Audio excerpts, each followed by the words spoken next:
Okay, so last time we talked about the atlas and how to assess it in a way to relax the muscles, and then you have a point of access where the SCM used to be really flared up and now it's calm. Once you assess the atlas, you can do that with your thumbs and see if it's moving in both directions. Small little taps, just like this. Boom, boom, boom, boom. If it doesn't move, there's something that probably needs to be done. But now I need you to not only engage in some kind of superficial boom, boom, boom, boom, really engage in the bone, contact it, recognize if there is literally any format of motion or is there a stored subluxation at that level. So come in with your contacts, engage onto the bone, look at my thumb, engage onto the bone. Once the bone is engaged, your entire hand will move down like that. So I go here, entire hand moves down. Great, maybe just a teeny bit of motion. I'm happy with that, that's fine. Come over here, engage, subtly shift the bone. Okay, tiny bit of motion, great, leave it alone. Awesome, very nice. That tension can be released through other parts of the body. Does not mean just because it's a little bit of tiny motion, I want excessive motion. No, let the body do what is necessary, but find an access point somewhere else, okay? Now, if it is subluxated and it's not moving and we need to make a change there and help the body out there, there are multiple different ways you can do it. You can do a sustained hold on the atlas. For example, what if it doesn't move right? Get it in the position how you would adjust it in any type of person. I need you to do this very gently and very appropriately, okay? I don't need you to come out to any locked out position, and I don't need you to get ready to do that kind of stuff, all right? I need you to really engage at the atlas level, figure out where the posterior arch of the atlas is. For example, we're gonna say, here's the atlas, all right? And it's not rotate, it's in my hands. It's not rotating like that. We'll get on the back side, the right posterior arch of the atlas with our finger, and then we will rotate their head, and then we will engage with small impulses like this. That's one way to adjust the geriatric atlas. Small impulses. Okay, I don't feel any change and the muscles keep giving me resistance. Engage in the bone, hold the vector of force, and just hold a sustained force right there. Let them breathe in, let them breathe out, guide them through whatever you need them to do. Tuck your chin, untuck your chin. Can you put your feet on the table? Figure out the best way. And we are not lifting their head off the table like this. We're keeping their head on the table and letting our hands be the guidepost. We use their atlas and then we hold in a sustained position. After that, we bring them to neutral and then recheck. You will notice a difference. That's one way to do it. If your office works in a little bit different manner and they're on the table, you need to do an assessment, and you were looking for efficiency or time's sake, you can always use an activator. Put it on 1 or lower.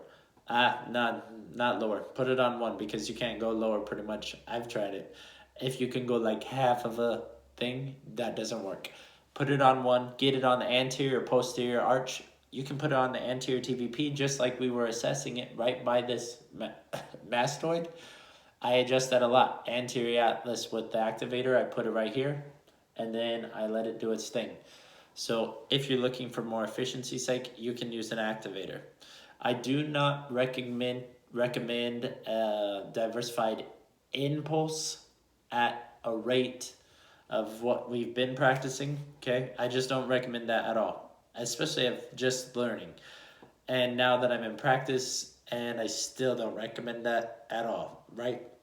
So you will have experience with them, and then you will see more results with a certain type of care, certain beneficial results, right? So less is more. Let's use that, okay? All right.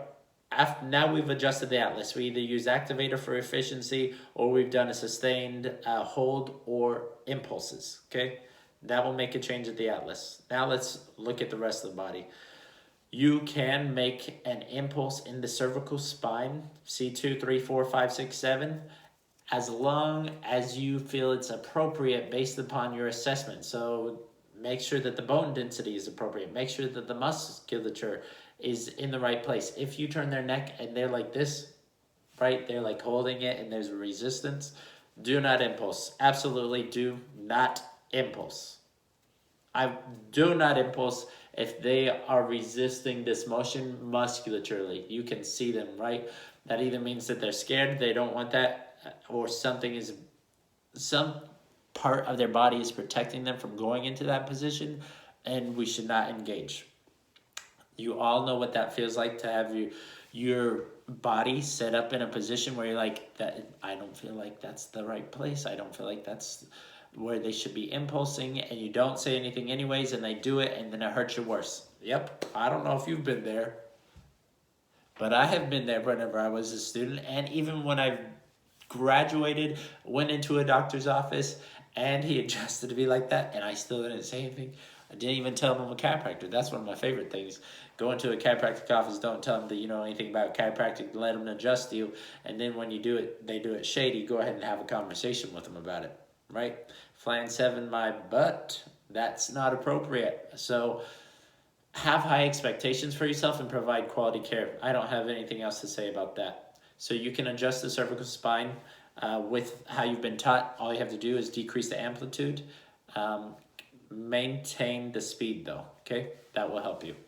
Now let's move into the thoracic spine. It's going to be like a hard kyphosis. We already talked about that. You can provide an osseous impulse there, but it's going to be, it's very guarded and very locked off. The arthritis and the rib cage, you can see them breathing, but the respiration doesn't necessarily always happen in the rib cage for the geriatric population. You'll most likely see them breathing into their bellies, which is interesting because in the younger population, they're always breathing right up here and in their upper part of their ribs, but then the geriatrics start breathing into their belly. So there's not a lot of motion in the thoracic spine.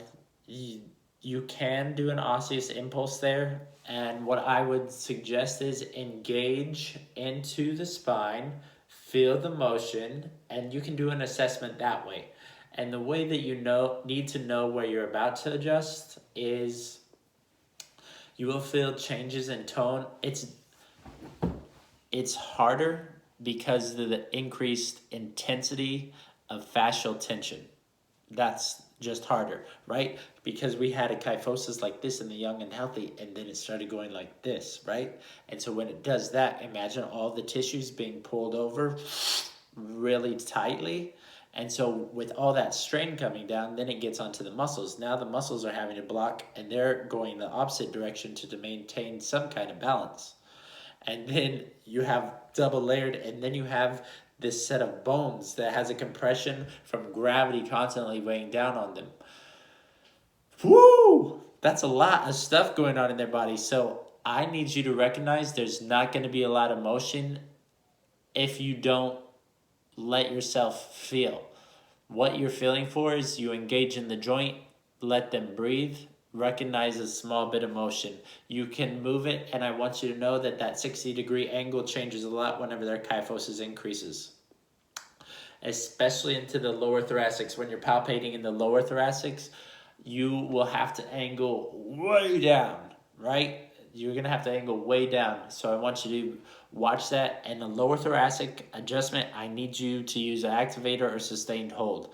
Because of the fragility of the lower ribs and their articulations, that's a pretty big one. So be careful on those, because we all know that those are not necessarily the most comfortable osseous impulse adjustments. Sustained hold or activator can do for the lower thoracics, okay? So that's what my suggestion, of course, this is all advice, right? And you can take it or leave it. This is from experience with a lot of geriatric people. And when I'm saying a lot, I'm actually saying a lot. Like, I have a lot of experience with the geriatric population, and I wouldn't just give you some feedback where I think this is what you should do based upon my experience with 3 or 4 people. No. Hundreds of geriatric clients, and that's among many different cultures, like Black, white, Indian, Hispanic. The geriatric population that I've served has been very diverse, but I've found some common themes in them. So I want you to know about that in the thoracic spine.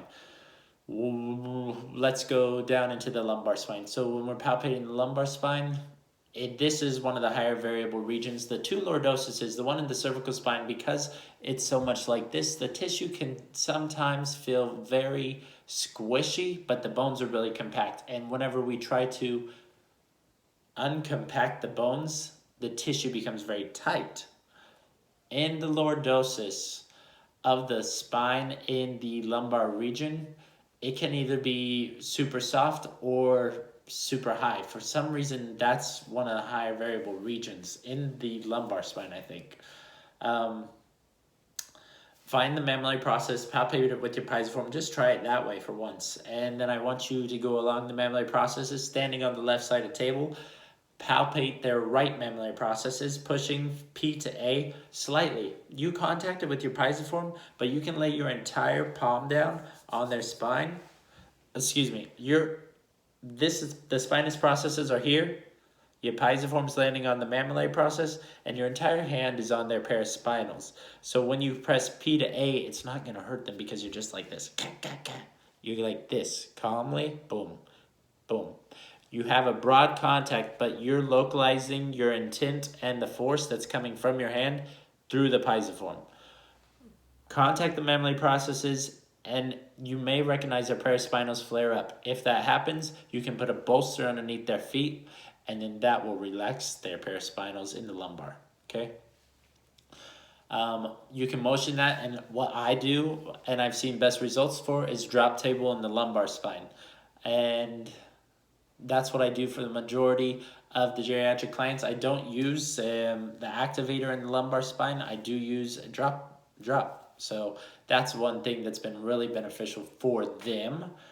And now let's go into the pelvis. Pelvis, I can do side posture on the geriatric client if it's appropriate. So usually maybe around, it depends on what visit it is, but I've noticed I start seeing changes in their body around the third visit. I usually start off with drops in the pelvic because it's lighter. You can be a little bit more specific on the direction, vector, and impulse. And the mechanics on you in the pelvis is easier. So when you're setting up as a doctor, using a drop table is going to be easier for you than setting them up in side posture. But if you really need the sacrum to get on board, you can put them on inside posture to help open up that ilium and allow that space to open up. There's going to be arthritis there too. L5 and sacrum. Holy moly. That is going to be like a highly arthritic place. I don't want to say fused because it's different for everybody, but it's going to be like this block from L5, the top of the iliums, to the the ischiums. It's going to feel like this one block. When you engage into the SI joints, there's going to be very minimal movement. The amount of tone in the glutes is decreased significantly in the geriatric population. So don't expect that the lack of motion is due to a hypertonicity of musculature. Also, the fascial chain right there is not going to be highly engaged either. The lumbars are just so much different. The lumbar into the pelvic versus the thoracic and cervical, it's a whole different game right there.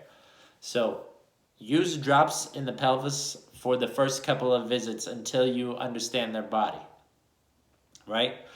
You can set them in side posture for an adjustment if you have the right vector, allow their ilium to open, and it's very little. It's almost like a pediatric client. What I would suggest is, so the older they get, the lower the impulse they get. So I'm trying to give you an age range to help you kind of gauge based upon what you might impulse. From 65 to 70, my impulse is usually decreased about 30 to 40%. And then once we get from 70 to 80, that decreases from the normal, which would be if I were to provide an impulse to maybe one of you on the table. If I'm going to provide an impulse to you, the age range from 70 to 80, I would decrease about 60%. There we go. And then from there, once we're looking from 80 to 90, 80 to 100, actually, I've seen some 85 years old. So let's go 80 to 90. From 80 to 90, we're decreasing it even a little bit more. The impulse does not have to be that. It does not have to be deep to make a difference. Do not provide a lot of force on them. But also, don't be scared to give them a little bit of love. As long as you have their body in a compact, appropriate position and you drop just that much with a good amount of force, it will be safe. I want you to know it will be safe. But if you torque their body and you provide a smash adjustment where you're dropping from the top all the way down to the ground, inappropriate. That's inappropriate for your type of body. That's inappropriate for a geriatric type of body, pediatric.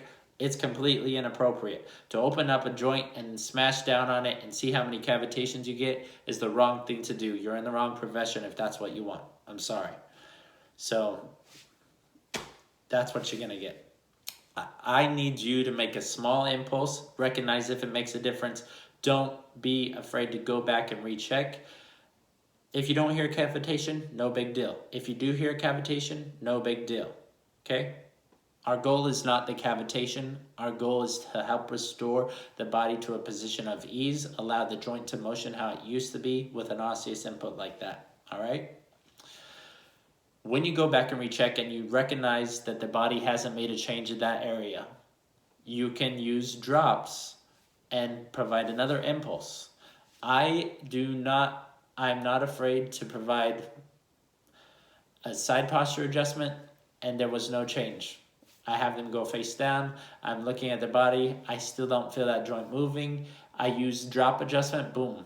Okay, that vector wasn't it. I put a bolster under their feet. Their tissue starts to calm down. And then I drop, boom, right through that sacrum. And it changed everything. It was the position on the table, the timing, the breath. Everything had to change in order for that bone to release itself at the appropriate time. But the setup is really vital. I don't want you to be afraid to provide 3 or 4 impulses as long as they're the appropriate depth and force amplitude. Okay, that's got to be appropriate. Do not overly stimulate the nervous system. Yes, you can side posture as long as you compact their body and drop minimally. Drops work best for the first initial phase of care, probably about 3 to 4 visits until you understand how that joint moves for that person. L5 down to the ischiums feels like a block for the majority of geriatric clients. Lumbar, high variability, and it can change much faster than the thoracics and the cervical spine. Okay? I hope that gives you a little bit of feedback of how you can go about assessing them and also adjusting them. I love you guys and have a good rest of your day. Bye.